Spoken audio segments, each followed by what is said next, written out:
सभी साथियों को नमस्कार। एजुकेशन स्पेशल यूट्यूब चैनल में आप सभी का स्वागत है।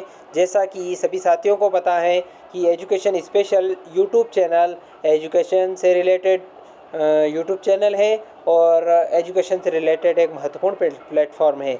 आज इसके माध्यम से मध्य प्रदेश में शाला पूर्व शिक्षा नीति 2022 13 अप्रैल 2022 से लागू की गई है। तो इसकी नीति शाला पूर्व नीति और इसकी आवश्यकता क्यों पड़ी, ये इस वीडियो के माध्यम से मैं आपको बताने वाला हूं। तो सबसे पहले वीडियो की शुरुआत करने से पहले यदि आप चैनल पर नए हैं और अभी तक आपने चैनल को सब्सक्राइब नहीं किया है तो प्लीज़ आप चैनल को सब्सक्राइब करें, बेल आइकन को प्रेस करें ताकि इसी प्रकार के वीडियो के नोटिफिकेशन आपको मिलते रहेंगे। आइए जानते हैं पूरी जानकारी। शाला पूर्व शिक्षा नीति के संदर्भ और इसकी आवश्यकता क्यों पड़ी। सबसे पहले जानेंगे सामाजिक संदर्भ। भारतीय परिवेश में पूर्व में संयुक्त परिवारों की परंपरा होने से बच्चों को घर में ही आधारभूत मूल्यों और सामाजिक कुशलताओं के संस्कार सीखने के अवसर सहज रूप से उपलब्ध होते थे। वर्तमान जो परिदृश्य में संयुक्त परिवार की परंपरा दिनों दिन कम होती जा रही है। इससे बच्चों की देखभाल भी प्रभावित होती है, साथ ही पति पत्नी दोनों का कामकाजी होना भी बच्चों की देखरेख को प्रभावित करता है। वर्तमान परिवेश में 3 वर्ष की आयु के पश्चात बच्चे को ऐसे वातावरण की आवश्यकता होती है जहां उसे घर से बाहर घर जैसा वातावरण मिले, पारिवारिक वातावरण मिले, सामुदायिक परंपराओं और प्रारंभिक वर्षों में बच्चों की देखभाल के साथ उनकी शाला जाने के लिए शिक्षा की तैयारी सुनिश्चित हो सके। दूसरा बिंदु है बालक बालिका शिक्षा, भेदभाव रहित सामाजिक पहचान तथा विशेष आवश्यकता वाले बच्चों के साथ समानतावादी वातावरण में सक्रियता के साथ सभी बच्चों को शाला पूर्व शिक्षा का अधिकार सुनिश्चित किए जाने की आवश्यकता है। भिन्न भिन्न सामाजिक एवं पारिवारिक विविधताओं को उपयुक्त प्रावधानों के द्वारा एवं माता पिता और देखभालकर्ता के द्वारा बच्चों का संतुलित रूप से सर्वांगीण विकास किए जाने की आवश्यकता है। दूसरा संदर्भ है नीति संदर्भ। नीति संदर्भ का पहला पॉइंट है संवैधानिक प्रावधान। भारतीय संविधान के संशोधित अनुच्छेद 45 में उल्लेखित प्रावधान के अनुक्रम में राज्य शासन को पूर्व प्राथमिक शिक्षा के महत्व के दृष्टिगत 6 वर्ष तक आयु के बच्चों के सभी बच्चों की प्रारंभिक बाल्यावस्था देख रेख एवं शिक्षा प्रदान करने हेतु प्रयत्न करना, early childhood care and education प्रदान हेतु प्रयत्न करना होगा। अनुच्छेद 21 क के माध्यम से 6 से 14 वर्ष के बच्चों के लिए निःशुल्क अनिवार्य शिक्षा का अधिकार दिया गया है। अनुच्छेद 51 में संशोधन करके जे के बाद नया अनुच्छेद के जोड़ा गया जिसमें 6 से 14 साल तक के बच्चों को माता पिता या अभिभावक संरक्षक को अपने बच्चों को शिक्षा दिलाने के लिए अवसर उपलब्ध कराने का प्रावधान है। राइट टू एजुकेशन एक्ट 2009 की धारा 11 के अनुसार प्रारंभिक शिक्षा के लिए बच्चों को तैयार करने के उद्देश्य से शिशु देखभाल एवं शिक्षा सुविधा 3 वर्ष से अधिक उम्र के सभी बच्चों को उनकी 6 वर्ष तक की आयु पूर्ण होने तक उपलब्ध कराई जाएगी। शाला पूर्व शिक्षा हेतु आवश्यक व्यवस्था उपलब्ध कराने का दायित्व संबंधित राज्य का होगा। राष्ट्रीय शिक्षा नीति 1986 एवं राष्ट्रीय शिक्षा नीति नई जो अभी बनी वर्तमान में 2020 में शाला पूर्व शिक्षा को मानव विकास के लिए एक महत्वपूर्ण निवेश माना गया है। राष्ट्रीय ECCE early childhood care and education policy 2013 में प्रारंभिक शिक्षा हेतु गुणवत्ता मानकों पर आधारित शाला पूर्व शिक्षा कार्यक्रम को लागू करने पर जोर दिया गया है। अगला बिंदु है मध्य प्रदेश असाधारण राजपत्र क्रमांक 331 दिनांक 6 अगस्त 2016 में प्रकाशित अधिसूचना अनुरूप प्रदेश में महिला एवं बाल विकास विभाग द्वारा प्रारंभिक बाल्यावस्था देखभाल एवं शिक्षा early childhood care and education का क्रियान्वयन किया जाएगा। दूसरा बिंदु है राष्ट्रीय ECCE नीति क्या है। भारत सरकार महिला एवं बाल विकास मंत्रालय के आदेश क्रमांक 2009 नई दिल्ली 23 सितंबर 2013 के द्वारा ECCE की राष्ट्रीय नीति जारी की गई। इसका जो पहला बिंदु है राष्ट्रीय ECCE पाठ्यक्रम पाठ्यचर्या और गुणवत्ता मानक क्या क्या है।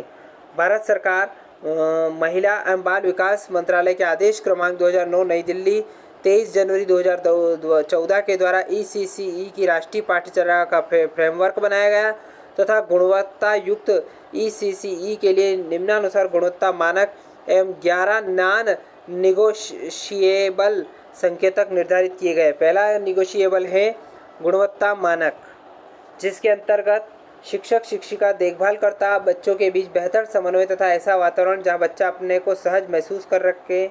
दूसरा है साफ सफाई, संतुलित एवं पौष्टिक आहार के साथ अच्छी आदतों को दैनिक व्यवहार में लाया जाना। शारीरिक, सामाजिक एवं भावनात्मक सुरक्षा सहित बच्चों की सुरक्षा तथा देखभाल के लिए अनिवार्य व्यवस्थाएं सुनिश्चित की जाना।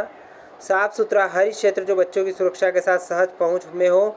कक्ष के अंदर तथा बाहर निर्धारित मापदंडों के अनुसार पेयजल तथा शौचालय सहित स्थान की उपलब्धता होना। पांचवा बिंदु है राष्ट्रीय ECCE नीति करिकुलम फ्रेमवर्क के सिद्धांतों और दिशा निर्देशों के अनुरूप पाठ्यक्रम तथा कार्य योजना, व्यवस्थित अभिलेखीकरण, वित्तीय प्रबंधन, पर्याप्त अमला और अभिभावकों की सहभागिता होना अनिवार्य है। छठा बिंदु है बच्चों को रचनात्मक वातावरण में सीखने और सौंदर्य अनुभूति के लिए अवसरों की उपलब्धता। भाषा एवं साक्षरता, शारीरिक क्षमताओं को बढ़ावा देना, समस्याओं के समाधान ढूंढना, अंकों की पहचान करना, साथियों से समन्वय बनाना, स्वयं की भावनाओं को व्यक्त करने के अवसर आदि की उपलब्धता होना। सातवां बिंदु है बच्चों के सीखने को बेहतर बनाने के लिए बच्चों के आकलन की पद्धति। आकलन रिपोर्ट के माध्यम से बच्चों के विकास की पहचान की जाना। अगला बिंदु है शिक्षकों और देखभालकर्ताओं की क्षमता का आकलन करना, उनका क्षमता संवर्धन करना और कार्यक्रम के आकलन के माध्यम से आवश्यक सुधार किया जाना। शिक्षक शिक्षिकाओं तथा देखभालकर्ताओं के कार्यों की सहयोगात्मक मॉनिटरिंग करना और सुपरविजन के माध्यम से शैक्षणिक स्तर में गुणवत्ता और क्षमता संवर्धन के साथ ही अनुसंधान के माध्यम से बच्चों के विकास और सीखने में आने वाली व्यक्तिगत और सामूहिक कमियों को पहचान कर उन्हें दूर करने के निरंतर प्रयास किया जाना। 10वां बिंदु है माता पिता तथा अभिभावकों को बच्चों के सर्वांगीण विकास के बारे में जागरूक किया जाना। दूसरा है नॉन निगोशिएबल संकेतक क्या क्या है वो जान लेते हैं। ECC गुणवत्ता को बढ़ावा देने के लिए निम्नलिखित 11 आधारभूत मानकों में से समझौता नहीं किया जाएगा। ये संकेतक किसी भी प्रकार की शाला पूर्व शिक्षा प्रदान करने वाले सेवा प्रदाताओं के लिए अनिवार्य होंगे। पहला बिंदु ECCE के तहत बच्चों की देखभाल के साथ उनकी आयु अनुरूप 3 से 4 घंटे की अवधि का शाला पूर्व शिक्षा का कार्यक्रम। अधिकतम 4 घंटे से अधिकतम बच्चों को शाला में नहीं रखा जाएगा। 25 बच्चों के एक समूह के लिए कम से कम 35 वर्ग मीटर माप का एक अध्ययन कक्ष और 30 वर्ग मीटर कम से कम एक खुले स्थान की उपलब्धता होना अनिवार्य है। पर्याप्त रूप से प्रशिक्षित स्टाफ होना। मातृभाषा, स्थानीय, देशी भाषा, बहुभाषा में संपादित विकासानुकूल बाल केंद्रित पाठ्यक्रम होना और पर्याप्त विकासानुकूल खिलौने और शिक्षण सामग्री उपलब्ध करवाना। अगला है एक सुरक्षित भवन जिस तक पहुंच सरल हो। भवन साफ होना चाहिए, इसके आसपास हरित क्षेत्र होना चाहिए, पर्याप्त और स्वच्छ पेयजल की सुविधा होना चाहिए और रनिंग वाटर की सुविधा होनी चाहिए। लड़कियों तथा लड़कों के लिए पर्याप्त तथा अलग अलग बाल अनुकूल शौचालय तथा हाथ धोने की सुविधाएं होना चाहिए। और 9वां बिंदु है संतुलित पोषण आहार बनाने के लिए बच्चों के लिए सोने और आराम के लिए अलग स्थान की उपलब्धता होनी चाहिए। 10वां बिंदु है केंद्र पर तत्काल स्वास्थ्य सेवाओं के लिए प्राथमिक उपचार तथा मेडिकल चिकित्सा किट की उपलब्धता होना अनिवार्य चाहिए। अब 11वां बिंदु है वयस्क एवं देखभालकर्ता की 3 से 6 वर्ष आयु के बच्चों के 1:20 के अनुपात में होना चाहिए। यानी कि जो देखभाल करता है, जो शिक्षक हैं, जो वयस्क है, उनकी संख्या जो है 20 बच्चों पर 1 होना चाहिए। ये इस नीति के तहत कहा गया है। नॉन निगोशिएबल जो तथ्य है उसके तहत बताया गया है। तो आंगनवाड़ी केंद्रों पर ECCE स्कूल किट नीति के मापदंडों उद्देश्यों के अनुरूप हाई स्पेसिफिकेशन डिज़ाइन निर्मित गुणवत्तापूर्ण होंगे। इसके अतिरिक्त स्थानीय स्व सहायता समूह द्वारा निर्मित उत्पादों को भी ECCE किट में सम्मिलित किया जाएगा। ECCE किट 3 वर्षों में एक बार क्रय किया जाएगा। तो साथियों, आशा करता हूँ कि जो महत्वपूर्ण बिंदु थे इस नीति के नॉन निगोशिएबल संकेतक और जो गुणवत्ता जो मानक है इस वीडियो के माध्यम से हमने जानने का प्रयास किया है। आशा करता हूँ कि पूरा वीडियो आपको समझ में आया होगा। यदि वीडियो अच्छा लगे तो इस वीडियो को आप लाइक करें, ज़्यादा से ज़्यादा इस वीडियो को शेयर करें ताकि शाला पूर्व शिक्षा नीति आपको स्पष्ट रूप से समझ में आ सके और इससे महत्वपूर्ण तथ्य आपको समझ में आ जाए। इसके अलावा भी यदि आपको कोई बिंदु समझ में नहीं आता है तो आप हमसे कमेंट करके पूछें। आपकी समस्या का समाधान हम कमेंट के माध्यम से ज़रूर करेंगे। एक बार और आपसे निवेदन है, यदि आपने अभी तक चैनल को सब्सक्राइब नहीं किया है तो प्लीज़ आप चैनल को सब्सक्राइब करें, बेल आइकन को प्रेस करें ताकि आने वाले वीडियो के नोटिफिकेशन आपको मिलते रहेंगे। साथ ही साथ वीडियो को आप पूरा देखें, बिना स्किप किए हुए। बहुत बहुत धन्यवाद। जय हिंद, जय भारत।